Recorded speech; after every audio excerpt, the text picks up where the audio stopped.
हामीले माटोलाई फोहोर भन्यौँ, माटो ढुङ्गा यस्तो, माटो ढुङ्गा यस्तो, यस्तो। अहिले यही नै पनि भूकम्प आयो भने के गर्ने भन्ने बारेमा हामीले ब्रिफिङ भएको छैन। आगो लाग्यो भने यहाँनिर खोइ हाम्रो फायर एक्सटिङ्ग्विसर त्यहाँ देख्दै रहेछ, त्यहाँ पर होइन।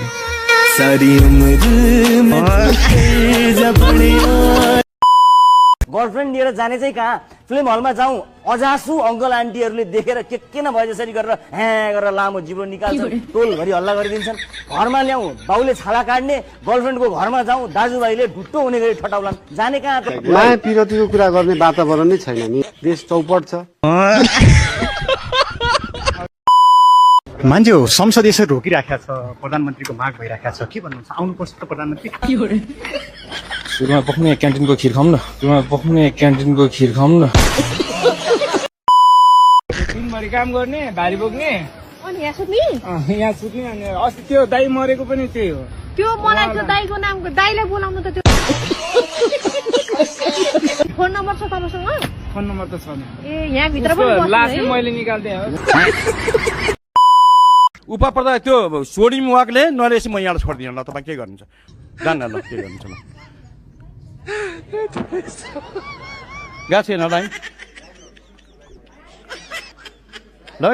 काटेको कैसे कैसे लोग रहते हैं यार यहाँ पर। म त 3 चोटि आमामा जनताले भारी मत दिएर जिताएको मान्छेले कसरी थोरै भन्छ? अनि सदस्य आफ्नो भनाइ छुट्याउनुहोस्। त्यसो गर्ने मिल्दैन सभामुखमा। तपाईँलाई म निवेदन गर्न चाहन्छु, मलाई टाइम दिनु पर्यो नि त। तपाईँले हेपेको जाने हेप्न मिल्छ यहाँ यो सदनमा? जनताले चुनेर आएको प्रतिनिधि हो म त। हेर्नुहोस्, तपाईँले त एकचोटि होइन नि, म त 3 चोटि आमामा जनताले भारी मत दिएर जिताएको मान्छेले कसरी थोरै भन्छ? 6 मिनेट बढी दिइसकेको हुनाले यहाँको समय सकिएको छ मान्य सदस्य। अब सभामुख एउटा निवेदन गर्नु पर्यो, नयाँ मान्नेहरूले ताली बजाउनु जरुरी छैन, पछि तपाईँले यो चाल पाउनु छ यो रेस्टुरेन्टमा, पछि अर्कोचोटि नि। संसद भवन कति राम्रो थियो हामीले चलाइरहेको, सबैजनाले बोल्न पाउने, सबैसँग चिया खान पाउने थियो। आज त्यो संसद भवन कसले जलायो? त्यो संसद भवन नजलेको भए के हुन्थ्यो? तपाईँ नहेप्नुहोस्, हेप्यो भने के हुन्छ? त्यसको नचिता राम्रो आउँदैन। तपाईँ हेप्ने प्रधानमन्त्रीज्यू 3 मिनेट भन्दा धेरै बोल्नुहुन्न, त्यही भएर बोल्न नखोज्नु भयो कि? बोल्न खोज्ने जनताको जवाफ दिनु परेन। त्यहाँ प्रधानमन्त्रीलाई गीत गाऊ भनेर कसैले बोल्न खर्या हो र? उहाँको पप गीत गाइदिनुहोस्, त्यहाँ र्याप हान्न बोला होइन नि। सरकारले हरेक कुरा अध्यादेश मार्फत पारित गर्दैछ। अब माननीयको काम चाहिँ के हो त? गाडी बनाउने होला यस्तो हो, माननीयले कसरी बनाउने त? यो त बनाउँछौँ हामी, तपाईँको माइक्रोफोन पनि बनाउँछौँ ल।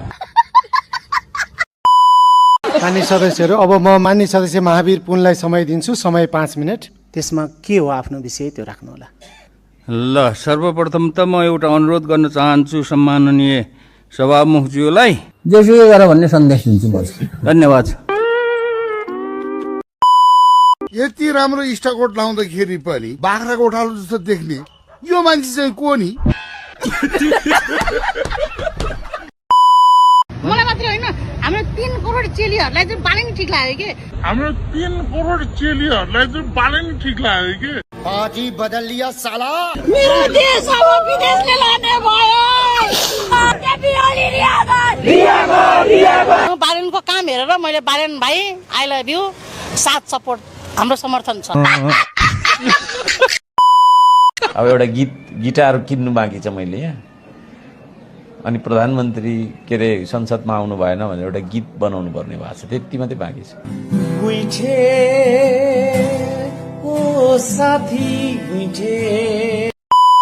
नेपाली कांग्रेसले के भन्यो? त्यही शब्दलाई दोहोर्याएर फेरि भूमिहीन सुकुमासीलाई जग्गा दिइनेछ भन्यो।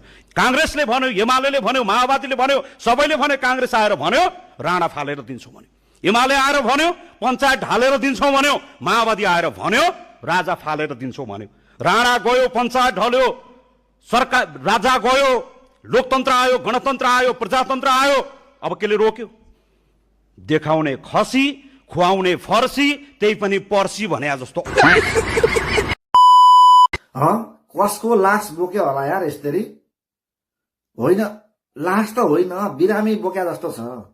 होइन बिरामीलाई फेरि यस्तो झाल्टाङ झुल्टुङ पारेर के गरेको यार यसरी भनेर सोच्नु भएको होला होइन मैले पनि पहिला ठ्याक्कै यही सोचेको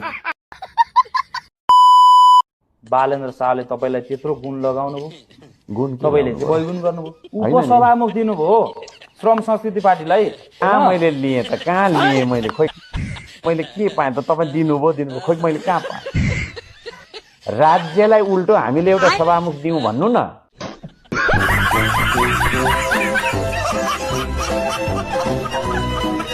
बालेन्द्र शाहको व्यक्तित्व देखेर चाहिँ तपाईँ लोभिनुहुन्छ अरे होइन किन लोभिन्नु उहाँको T shirt pant no no no coat लाएर ट्याकको उहाँको व्यक्तित्व छ नि त्यस्तो त्यो अनि हर्क साम्पाङ चाहिँ जिपर पनि लाउनु बिर्छ no no no no no मन्त्री बालेन्द्र शाहको ड्रेसअप अनि हर्क साम्पाङको त्यो हरकत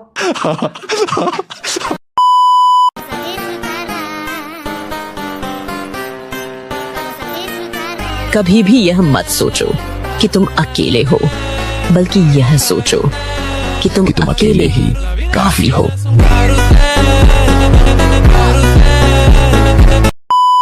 36 वर्ष तपाईले नुहाउन भ्याउनु भएन आज हामी नियमित सरसफाइमा ध्यान दिने मान्यहरूलाई तपाईले साबुन दल्ने तरिका सिकाउँदै हुनुहुन्छ बँदेल र बाँदरको कुरा आयो के बालेन्द्र शाह प्रधानमन्त्री बनेपछि यो देशमा बँदेल र बाँदर आएका हुन्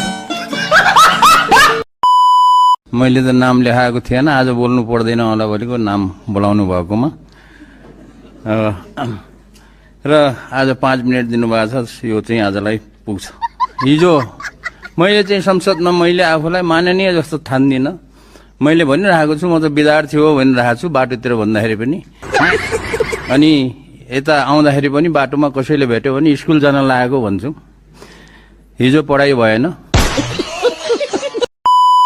सभामुख महोदय जेन्सी आन्दोलनपछि सत्ता परिवर्तन भएको कैयौं देशहरू अस्थिरतामा गए तर नेपालले युवाको नेतृत्वमा लोकतान्त्रिक र शान्तिपूर्ण बाटो रोज्यो अब नेपालले विकासको गति कसरी समात्छ भनेर विश्वले उत्सुकताका साथ हेरिरहेको छ म प्रधानमन्त्री भए त म त त्यसो गर्थेँ ट्याक्क बोलाउँथेँ सबैलाई होइन कस्तो रमाइलो हुन्थ्यो सबै मान्छे हाँसिरहेको हुन्थ्यो म प्रधानमन्त्री भइदिएको साँच्ची हो प्रहरी हाँसिरहेको विद्यार्थी हाँसिरहेको कर्मचारी हाँसिरहेको पत्रकारहरू तपाईँहरू हाँसिरहेको है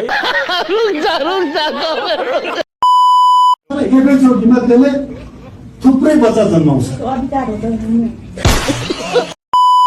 बालेन्द्र शाहको ठाउँमा अरू कोही व्यक्ति प्रधानमन्त्री भएको भए पनि हर्क साम्पाङले यसरी नै बोल्नुहुन्थ्यो good question you are a good question यस्तै हो यही नै गर्नु यही हो मेरो बाउ नै प्रधानमन्त्री भए पनि म प्रतिपक्ष दलको नेता भएको भए यतिकै हो अझै भन्दा कडा होला तर तपाईँ प्रधानमन्त्री बन्न चाहनुहुन्थ्यो यस्तो जनताले यस्तो हुन्छ के अनि पछि त्यस्ता नाथे पद भन्ने थाल्नुभयो श्रम संस्कृति पार्टी चाहिँ हर्क संस्कृति पार्टी भनेर राख्दा हुँदैन बरु खत्तम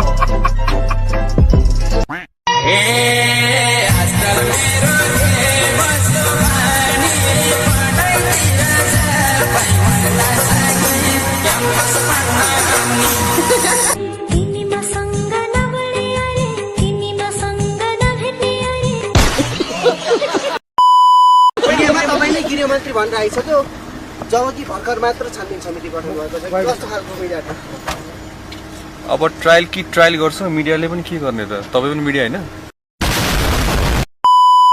को पढाइ भयो त पढेको पढाइ है हजुर धेरै राम्रो पढाइ भयो राम्रो मलाई खोल्न दे सरकार अपराध होइन मन खोल्न दे दरबार को शराब होइन मन खराब छैन सही बोल्न डराउँदैन बोल मनको कुरा बोले पो थाहा हुन्छ तर्केर झर्केर फर्केर हिँडे पिरती कहाँ हुन्छ सामान्य सभा मुख महोदय निषाद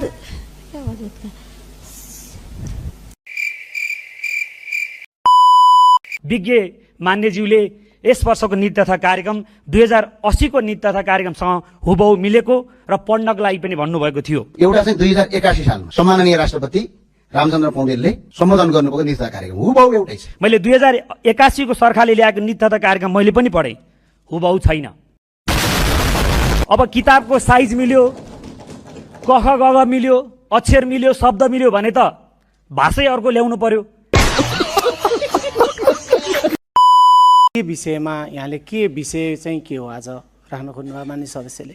यदि उहिले बाजेको पाला र अहिले हाम्रो पालाको चाला उस्तै भयो भने उही उखान चरितार्थ हुन्छ, हात्ती आयो। Thank you very much. अब माननीय अर्थमन्त्री डाक्टर स्वर्णिम वाग्लेलाई छलफलमा उठेका प्रश्नहरूको जवाब दिन अनुमति दिन्छु।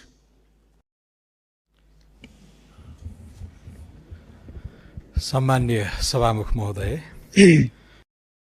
उपरमा गीत सबै ब्रेकअप हो, कलाकार सबै टिकटक हो, दिन हुन्न बिकटक हो, चलचित्र कर्मी चटक खान्दै बिक्छन् हो, चर्टी कलामै चर्चित छन्। स्वघोषित महानायक पाठकी नालायक फोरी फिल्म खेल्ने तोरीहरू बन्दैछन् गायक, 2-4 दिन छुट्टी भोलि कुर्सी नै गायब। So lower the interest, my style is the simplest, get highlies in sundress to undress, they confess. हस्त धन्यवाद। म औपचारिक रूपमा के अरे मेरो श्राप चाहिँ फिर्ता लिन चाहन्छु। प्रधानमन्त्रीज्यू यहाँ आउनु भएन, हामीले पनि उहाँलाई ल्याउने कोसिस गरिरहेका छौँ अनि उहाँ पनि नआउने कोसिस गरिनु भएको छ।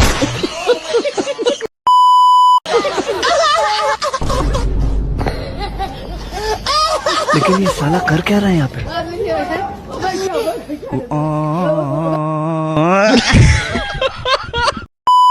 मान्य रवि लामिछानेज्यूलाई बोल्ने एउटा अवसर देऊ, त्यस पछाडि अरू छलफललाई अगाडि लैजानको लागि म मान्य सदस्यहरूलाई आसन ग्रहण गर्नको लागि अनुरोध गर्दछु।